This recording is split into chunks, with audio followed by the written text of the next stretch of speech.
kids in my town are brutally killing their parents. I was created by Child TM to be a daughter. There's not much you can do when you're locked up inside a slaughterhouse facility disguised as a juvie detention center with the children way past their expiration date. But after being sent away to a place with guaranteed death, like the rest of the kids in our town, it's not like I wasn't expecting it. Come back to life inside a dollhouse ran by a psychotic fake mother was pretty crazy too. But the next part, the piercing red light reflecting the countdown set me stumbling back. I was seeing my brother's death, which continued to haunt me back in my mind every waking minute of the day.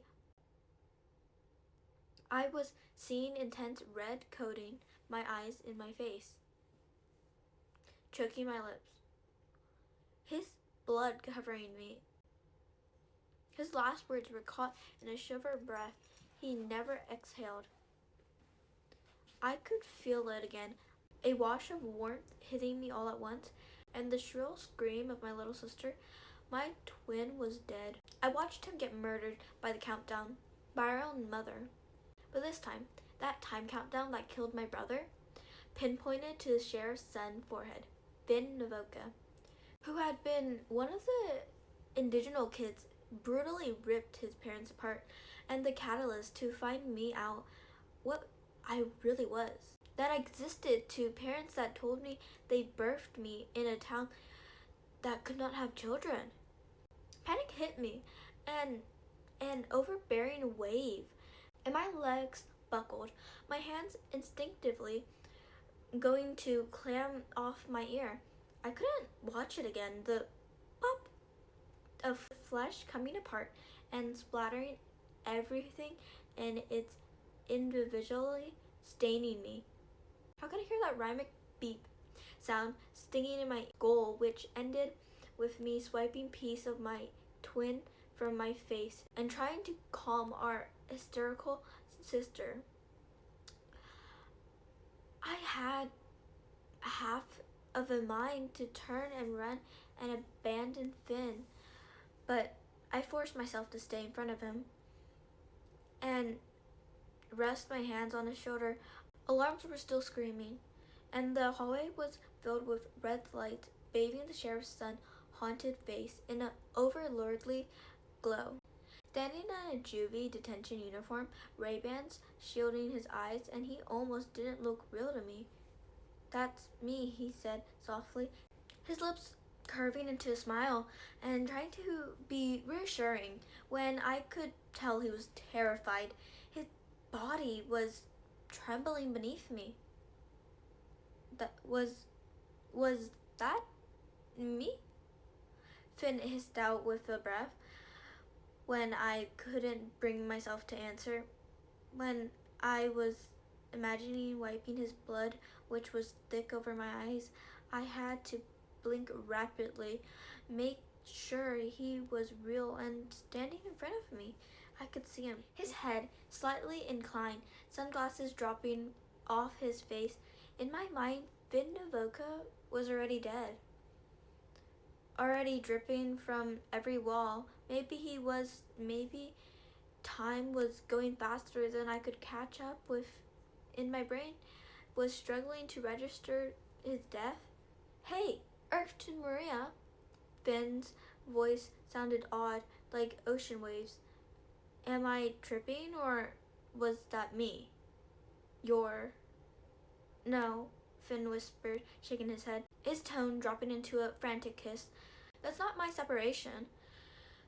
What we need to focus on right now," the sheriff's son whispered with a chilling cry, "is what the heck was that?" Despite the alarms, the intercom continued its motion-tone drawl, reassuring the other kids everything was okay. Despite guards thundering down the hall, "Please make your way to the finishing room, where you will begin your final days." For a disordering moment, I wasn't sure if he was talking about the countdown remaining of him, the so-called expedition, or the other Finn we just encountered. Yeah, a lot of things were happening at once. Between the replica of my brother, who just murdered his potential buyer, and the other, Finn Navoka, who'd just been dragged away, my head was spinning. We could question that later when he wasn't 53 seconds from exploding and becoming one with the walls. Part of me wanted to go back to Freddy, who had been thrown to the ground by the guards, but I had to focus on Finn and not get caught. Gasping hold of him, I pulled him further down the hallway, tightening my grip on his wrist. The hallway ended on a set of double doors, which were locked when I tried to open them. Fuck. I turned to Finn. I could only give him a helpless look. I couldn't help him. That countdown was reaching the 20s, dropping in the late teens. He had seconds. Somehow, the boy was using that precious time to get us somewhere safe. What are you doing? I couldn't resist a cry, gasping hold of him, trying to batter the doors down and focusing on the boy to look at me. Finn was sweating bad, but he didn't look scared. If anything, he almost looked at peace. I almost believed it.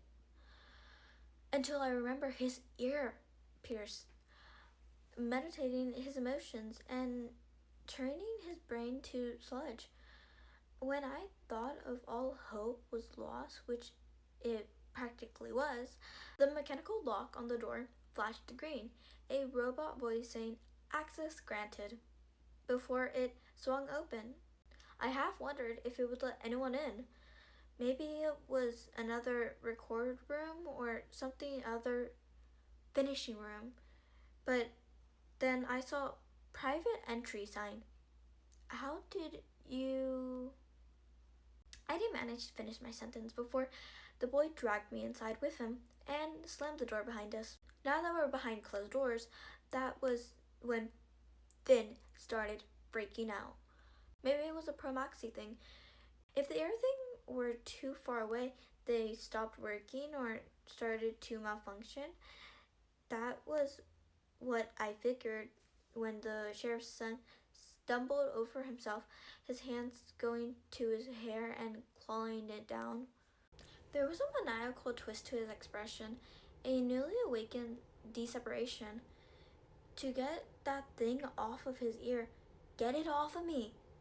He managed to get out of his teeth. His voice had a sharp cry. I realized he wasn't talking about the countdown. It was almost as if Finn Navoka had broken from the magnetic trance of the metal things glued to his ear and now was fully aware of what they were, and that they were stuck to him, that they were controlling his thoughts, puppeteering him. Do you hear me? He blindly reached out for me, scratching at my face. Finn let out an asymptomatical cry through his teeth when the device flashed green for a moment before settling back to red.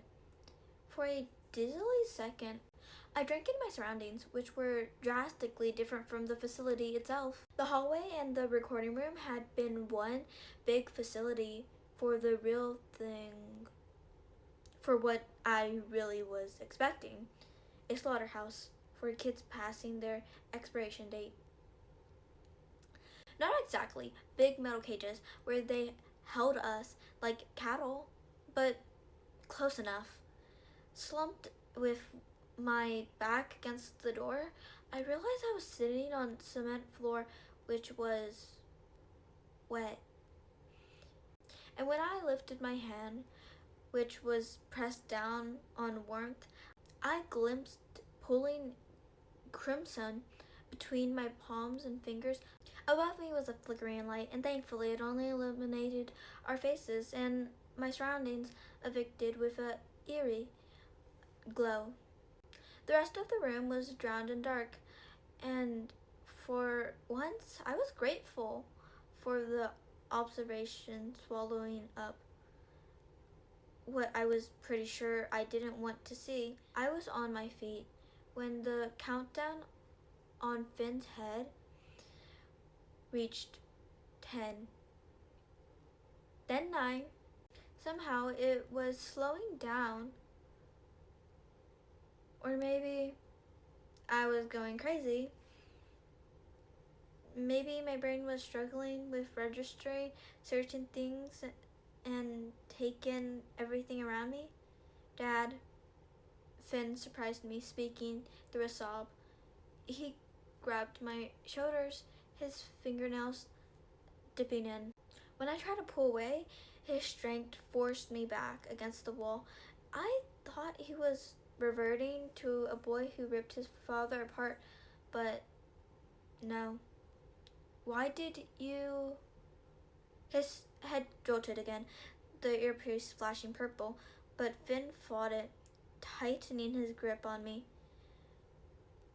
Do this to me. Hey, I spoke with a hiss, blurting out the only word tangled in my tongue. I was going to lose him, and I was spending my last moments with him severed with his own mind. Wake up. I need you to wake up, because I don't know what to do. I shook him, but his expression was contorted.